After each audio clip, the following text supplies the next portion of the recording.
Hi everybody, it's Suzanne. Thank you for coming to join me again to talk about books. This is the second video I'm doing this month in celebration of Women's History Month.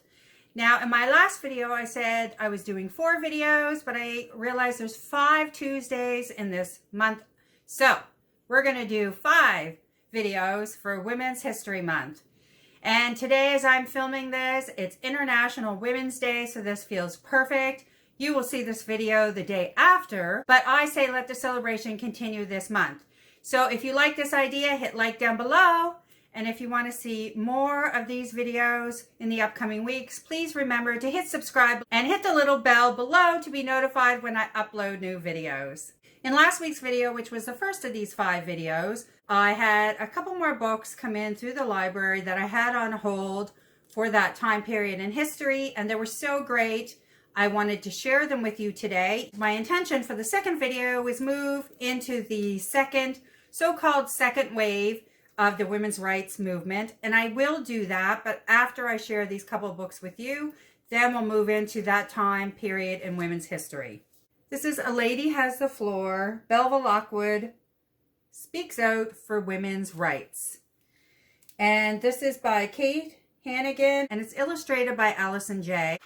The reason I like this story was because of the story itself, of course. This is about Belva, and she was the first lawyer in the United States. So she was the first person to get a law degree in the United States. I'm sorry, she wasn't the first person. Oh my God, that's so ironic. She was the first female to get a law degree. She just had a really big personality. She fought for women's rights. When she discovered that her colleagues were getting to court faster than her because they were riding a bicycle, she went out and bought one herself. There she is on the bicycle.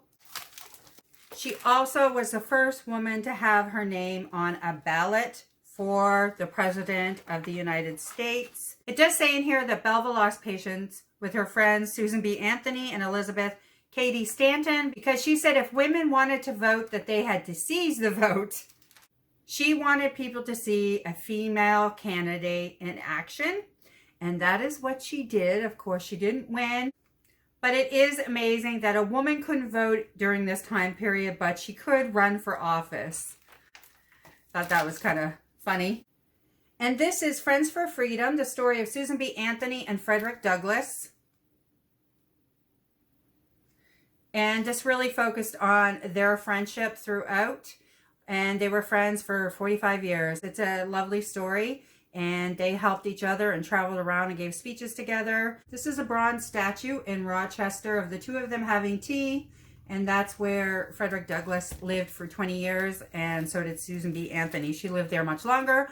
But they were friends for 20 years when he lived there until his home was burnt out.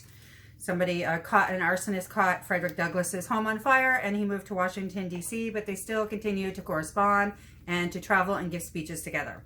Okay, that's another great one. Then we have, I love this book. This is called The Big Day, and it's by Terry Lee Carruthers, illustrated by Robert Casilla. This is a really cute story about the day the women got the vote, and it's about a woman and her daughter going and getting ready and going to cast the ballot. The illustrations are lovely, but the story itself is told so well. You really get caught up in her getting ready with her daughter and going to cast her ballot. And my daughter loved this story as well. And I have to admit, I felt a little emotional a couple times during this read.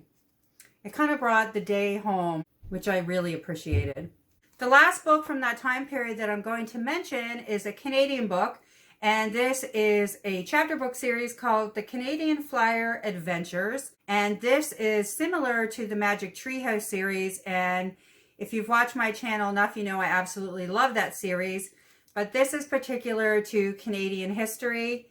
And again, there's children traveling back in time. And this is about when Canadian women fought for the vote. So they travel back to Winnipeg in 1914. And they join forces with activist Nellie McClung as she fights for the right to vote. I'm really excited about this read because I've wanted to start reading the Canadian Flyer series for a while now. Vivian and I went to the library on the weekend. They had a whole section of these. So of course I grabbed a few of them. This was pertinent for this month, of course, and I honestly had not heard of Nellie McClung, so I can't wait to read this and learn a little bit more about Canadian history during that time period as well. Now I'm going to transition us from what is considered the first wave of the women's rights movement to what is considered the second wave of the women's rights movement. And that time period is between the 1960s to from early 1960s to around 1985. That's the time period people consider to be the second wave of the women's rights movement. I thought a great way to do this was with one of the HQ series books, and this one is called What is the Women's Rights Movement? It's definitely including all the key women that many of us are familiar with that have had a huge impact on the women's rights movement, from when we first started with Susan B. Anthony all the way up to today. An obvious figure we all know, Hillary Clinton. We haven't read this one yet. I'm really looking forward to it. We'll read it sometime before the month is over. As I'm about to show you the next book, I realize how few books I have from this time period in history that are standalone. The majority of the books that I'm going to show you and the people that I'm going to mention from the second wave of feminism are actually in anthologies. As you see here, I have quite a few anthologies to show you next week.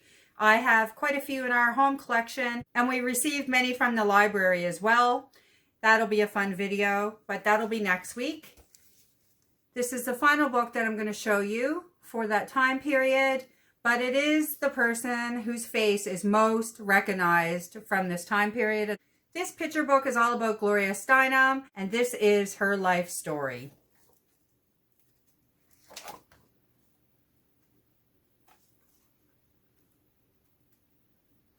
It really gives you quite a complete picture, actually, in a very short period of time. It's one of the things I love about these picture books.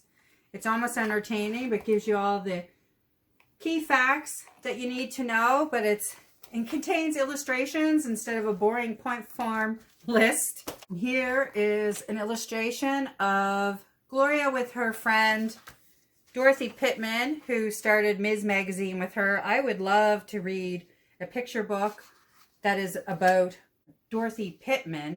That would be great. If you know one, please leave it in the comments below.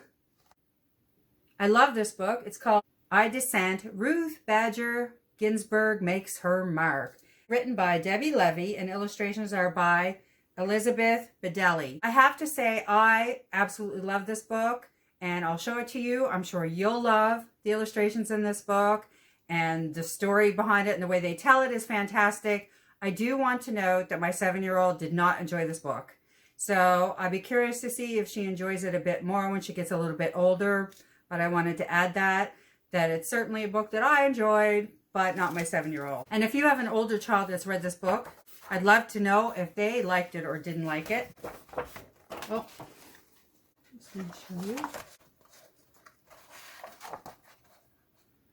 So it tells of her story going to law school and then trying to be a lawyer as a woman and a mother, and she's Jewish. Ruth became a member of the Supreme Court, and she fought for women's equality and rights. I love this. Throughout the book, it's like, I dissent, I dissent. And she's been doing that since she was a little girl, which I think is fantastic. Anyway, again, I love this book. I don't know if I showed all the pictures. I dissent. Yeah. Speaking of judges for the Supreme Court, next I have, who is Sonia Sotomayor? And Sonia was the first Latino judge on the Supreme Court in the U.S. And this, of course, is her life story. Sonia grew up in the Bronx, and through the Obama administration, she was appointed to the Supreme Court. The final book I'm going to mention is about Kamala Harris, and it's called Kamala Harris, Rooted in Justice. And this is written by Nikki Grimes and Laura Freeman.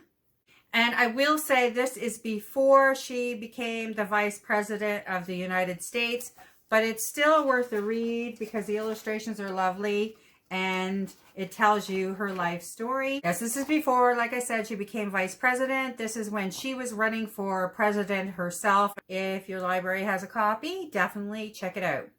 Those are all the book selections I'm going to share with you today. I hope you found something that will help you to celebrate Women's History Month, and that can help you, like it's helping our family learn lots about women's history in Canada and the United States. If there are any books that you love and would recommend, especially during the second wave of feminism time period in history, please put it down below. I'd love to know. Tune in next week for a glimpse at all the anthologies that I have about women. And if you like this video, please hit the like button below, and don't forget to subscribe and to hit that little bell to be notified when I upload new videos. And I will see you soon with more bookish videos.